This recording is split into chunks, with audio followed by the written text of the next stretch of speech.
In this video, we're gonna go over how to tie Shay's chest harness. So the base of this chest harness is a reverse tension chest harness, which you can find in some of our other videos for class. This one I've tied top wrap first, bottom wrap second, so that my running ends are coming from the bottom wrap.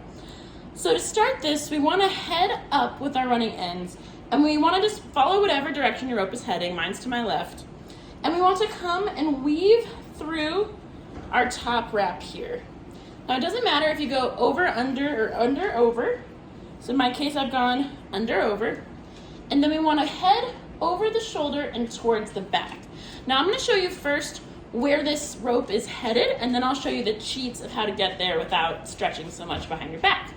So where this rope is headed is that we want to come behind the top wrap, over the bottom wrap. We want to reverse tension, come behind the bottom wrap, and then once again coming behind our top wrap to go back over the shoulder like so. Now you do not want to crank it so that this really deforms up. We want to leave that with a bit of a snug tension to it, but not hugely deforming that bottom wrap. Now that's where we want the rope to head. Let me show you the cheats for how to do that without all of the reaching behind your back. So we're back here where we've woven through the top wrap. I've gone under, over. Now we know that once we're behind the back, we want this to go behind the top wrap. So what you can do is you can actually bring it over your shoulder, bring it back to the front, and go behind, smack yourself in the face, go behind with the rope here. Now we know next when we're in the back, we want it to go over the bottom wrap and then under. So again, we can do that here in the front, going over and then under. So here you want the running ends to be heading towards your back in this case. And now we can take the rope in our other hand. So I just reached behind to grab the rope and pull towards your side, and that rope ends up about where you want it in the back. Now we're aiming for the center of the back, so you might have to adjust it just a touch, but that ends up about where we want it. Now you can do the same kinds of tricks coming towards the front. So we've already got it set up that it's going behind the bottom wrap. On the way up, it's going behind. And we know before we come over the shoulder, we want it to be under the top wrap as well. So you can just come up in the front, going under the top wrap like so. Put that rope under your arm to get it behind your shoulder. Pull, and that should be about where you want it. Again, you want to adjust so that it's about the center of the back and that your wraps are still laying flat. See, there's always maybe a little adjustment to do, but it really cuts down on all the fatiguing arms right behind your back. So once we're back in the front, we're going to want to come under. We're going to weave again. It can be under or over. You just want to go in between. So in my case, actually, let's go over and then under our wraps. And then what you're going to do is you're going to finger hook behind both of these ropes. These are becoming your stem. So you're going to finger hook behind like so. And then now we want to weave heading towards the shoulder again, but we want to do the opposite of what we did last time. So last time I did under and then over. So this time I want to do over and then under, so that we create this weaving pattern here. Now I'm almost out of rope, so I'm going to go ahead and add on rope right now, because we do not want to add on rope up on the collarbone here. That's really dangerous, actually.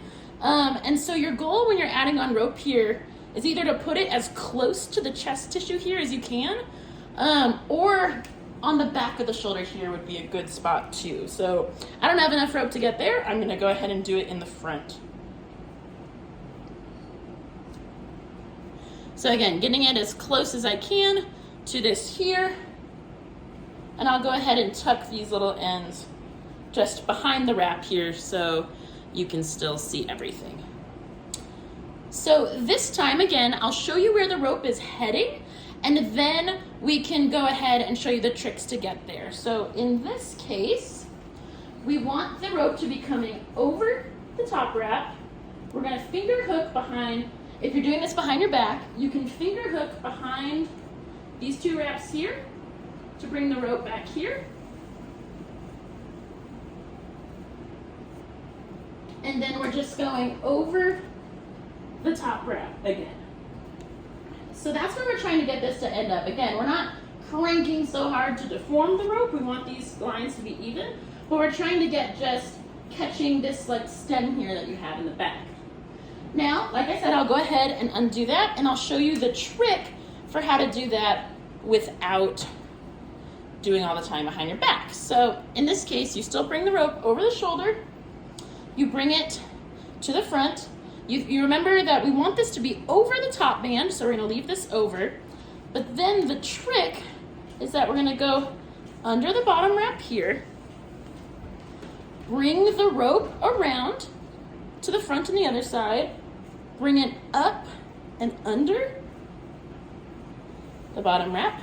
So just so you can see in the back, I've just brought it around the back loosely, going under the bottom wrap on the first side and under the bottom wrap on the other side. And then when you go ahead and pull this, it ends up right where you want it. And you just come up over the shoulder so that you're above this top wrap here and towards the front again. Here, same as we did on the other side, we're just gonna go ahead and mirror the weaving. So in this case on this side, from the top, I did over, under. So I'm gonna do under, over, finger hooking my rope. We're gonna go ahead and come behind both of these ropes again. And here we just, I got a twist in my ropes. Go ahead and fix that. You don't really want to twist up on the shoulders here. And here we are done. So, well, we need to lock off for it to be done. So you have a couple of options here. I have a decent-ish amount of rope left, so I'm gonna go ahead and just wrap around this kind of stem here in the front twice, and then lock off by doing a half hitch on both sides. So in this case, finger hooking here, one half hitch, finger hooking here, second half hitch. Now here we are done, and really I just have extra rope to use. I could come back and do some more wrapping in between here. I could, if I have enough rope, follow this line here and tie off in the front. It looks like I might have enough. If you want it to just be decorative and out of the way, you could always keep it looser, split it, tie it around, and even say, tie a little square knot here in the front. Depending on if you're going for a decorative look, something like that can be cute. If you're going for something more functional, could end up being in the way. The other option would be, which I don't have enough rope for, would be to come back to the back here. Come up so that you're twisting around your back stem here. Come back to your front. And again, I don't have enough rope to do this completely, but if you had a full length here, you could then come here and really pull these shoulder straps away from the collarbone and away from your brachial plexus. I think I'm saying that right. Sorry to anybody who actually took anatomy, but this can be really nice, especially if you find that you don't like the shoulder straps closer to the neck here. See, I can get this more pulled over, pulling it with my hand, locking it in place with this pull away. So I don't have enough rope to finish that off, but that would be another option for finishing this. Tuck that out of the way. And this is Shay's chest harness.